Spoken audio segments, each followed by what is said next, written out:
In the previous video, we wandered the fog-covered streets of Silent Hill and tasted the town's signature dishes, but this time we're traveling across the sea to a different kind of Silent Hill. Hey lady, quick question. How can I help you? Yeah, can you point me out to the Silent Hill airport? I'm going to Japan. Are you asking me because I look like your dead girlfriend? I'll just take the boat. To search for newer flavors, we have to leave Silent Hill, and as we travel across the sea, we are eventually greeted by a quiet countryside Japanese village where crimson flowers bloom along shrine walls and where the locals enjoy pouches of delicate sushi, crimson blocks of sweet treats, and warm, comforting beverages. Let's go ahead and have a culinary tour of Silent Hill F. This is part 2 of my Silent Hill video, so if you want to see food from Silent Hill 2 Remake, I invite you to check out part 1. Ebisugaoka. A small rural town in Japan nestled in a quiet mountain pass, the town is home to devoted worshippers of Inari-sama, the deity of agriculture and prosperity. Shrines dedicated to Inari can be found around nearly every corner. As I walk through the village, I notice offerings still being left behind: chocolate, rice snacks, even bottles of ramune. In fact, these offerings are practically everywhere. Maybe the townsfolk just really like leaving food out? A testament to their generous spirit.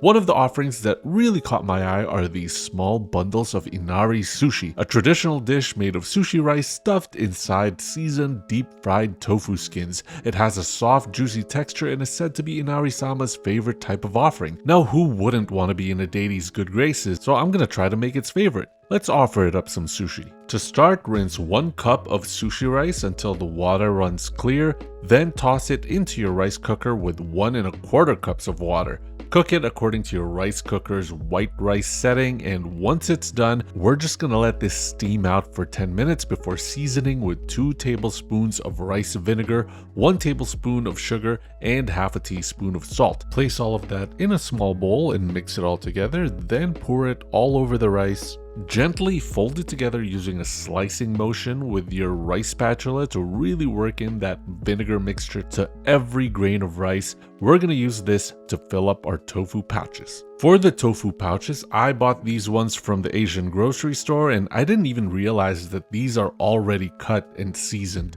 which is a lot less work and really convenient. The only thing though is that these are cut diagonally instead of horizontally, which I think would have been better since I think that's how it looks like in the game, but tofu's tofu, we'll make it work. Using a spoon, carefully fill each pouch with some rice. Should be as simple as that, and the game shows it with the rice side facing down, so just flip it and you're pretty much good to go.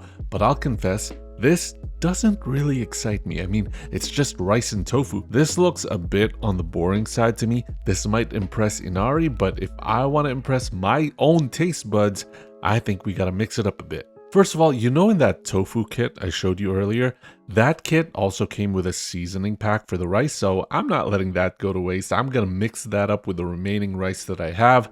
Then I'm gonna divvy that up into 3 bowls, and I'm gonna add some toppings that I think would work really well with the rice. In the first bowl, I'm adding some finely diced orange peppers along with some finely diced pickled yellow radish, which is one of my current favorite things to snack on. In bowl 2, some finely sliced ume or pickled plums, which have been my latest addiction, and we're gonna add some white sesame seeds to that.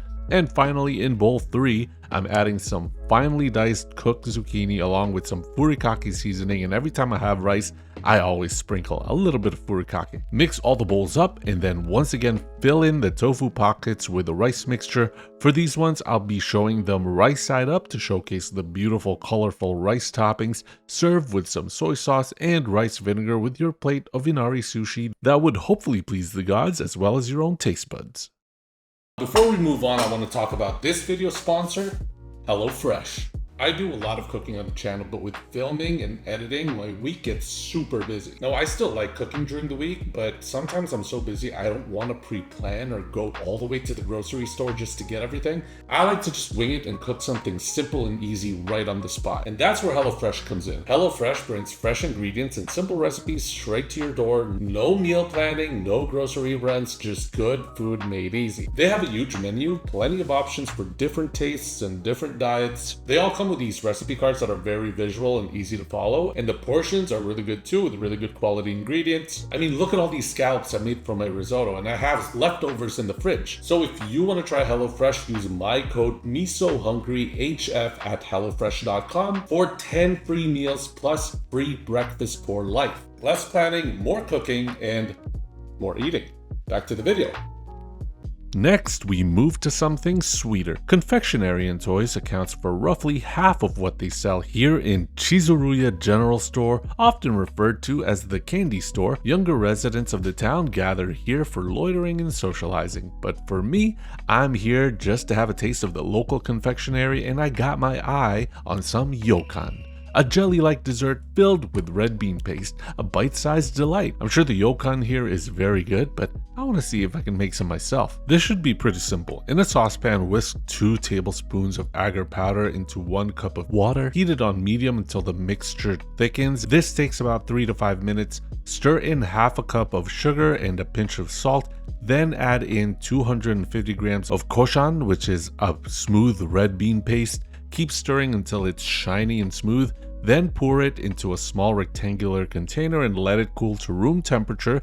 Then place it in the fridge to continue to set. Once set, you'll have a perfect block of jelly. All that's left to do is to work it out of the container and plop it on a cutting board. Then cut them into bite-sized squares, and that's it. You have yourself some classic Yokan. As lovely as this town is, traveling through it can get exhausting. The mountain air is thin, the paths are steep, and the weather muggy. If you get a cold during these cloudy days, the locals have a remedy for that in the form of a soothing drink made to warm the body and clear the head. Kudzu Tea is a slightly thick drink made by dissolving kudzu powder in water. In this region, ginger and freshly pressed juice are added to enrich the flavor. Freeze it before drinking. So let's make some kudzu tea exactly like that. I got me some kudzu powder right here. Start by whisking 2 tablespoons of this stuff with a splash of cold water until smooth. Then add 1.5 cups of water, then heat gently on medium, stirring constantly. After a few minutes, it'll suddenly go from cloudy to clear. Kudzu is similar to arrowroot powder, but kudzu powder comes from a different plant, and kudzu makes a clear silky gel while arrowroot turns slightly cloudy and sets softer, but it still works fine as a substitute. It'll just be a slightly different texture. Add in a teaspoon of freshly grated ginger, stir in 1 tablespoon of honey. For the juice, I decided to go with a tablespoon of good old OJ. Mix it all up, then pour it in a small container or a cup, then freeze it for a few hours. Before drinking, let it thaw for about 20 minutes, and when it's thick and silky, your kudzu tea is ready. F stands for finally, it's time to eat. Let's start with a regular Inari Sushi. This is very tasty. I was actually pretty surprised how well seasoned the tofu was. Sweet, tangy, and super juicy, and goes perfectly well with well seasoned rice. Dipped into soy sauce and some extra vinegar, honestly, I'd be happy to eat this as a meal as is, and it's not bland at all. Now moving on to the ones with the toppings, the cooked zucchini and furikake one gives it a subtle, fresh veggie taste that works really well with the soy sauce.